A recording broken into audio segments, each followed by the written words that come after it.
ఎక్కడో మారుమూల ప్రాంతంలో బెల్లారిలోని ఎక్కడో విలేజ్ నుంచి హ్మ్. హైదరాబాద్ పొట్ట చేత పట్టుకొని ఇక్కడికొచ్చారంట. హ్మ్. కొంచెం ఆ కథ అసల చెప్తారా ఇంక అసలు? మాకు ఏది లేదు మేడం.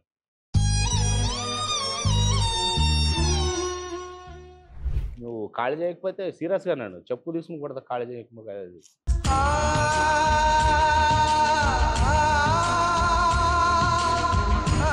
మళ్ళీ అప్పుడు నందినికి 3 నెలలు. 3 నెలలు. ఇక్కడ పుట్టింది కూడా ఒక అదృష్టం ఉంది మేడం. ఫుట్‌బాల్ నుంచి అథ్లెటిక్స్‌లోకి రావటానికి ఆ ట్రాన్సిషన్ ఎట్లా జరిగింది నందిని? ఢిల్లీలో అంటే ఒకసారి చెప్పారు. ఒక పక్కన family financial status is not strong. Yeah! మరో పక్కన నీ dreams are very high. Yes ma'am. నువ్వు ఇది కొట్టాలి, కసితో వెళ్ళాలి, ఏదన్నా సాధించాలి అని. ఎలా మ్యాచ్ అయ్యేది? డాడీ ఇలా నేషనల్స్ ఉంది. మళ్ళీ ఏం చేద్దాం? ఎళ్ళాలి కంపల్సరీ. నెక్స్ట్ దానికల్లా నాకు రెడీ చేసి పెట్టేటోళ్ళు అమౌంట్.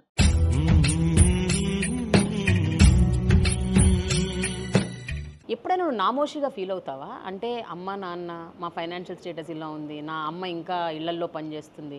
ఇట్లా ఎప్పుడైనా అనుకుంటావా? నాకైతే ఎప్పుడు నామోషిగా అనిపియలేదు మ్యామ్. హ్మ్. బికాజ్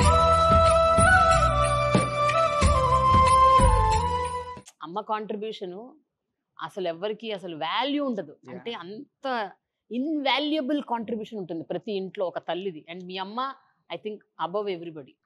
మా ఆమెకు మమ్మీ గురించి చెప్పాలంటే ఇప్పుడు ఫస్ట్ తను ఏడుపు వచ్చేస్తుంది నాకు.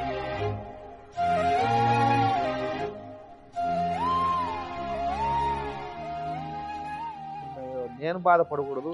అటు పిల్లలు బాధపడకూడదు. తను మాత్రం కష్టపడుతూ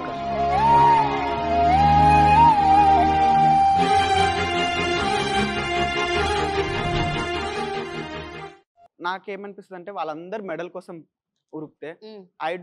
నేను నా ఫ్యామిలీ కోసం ఉరుకుతా అనిపిస్తుంది.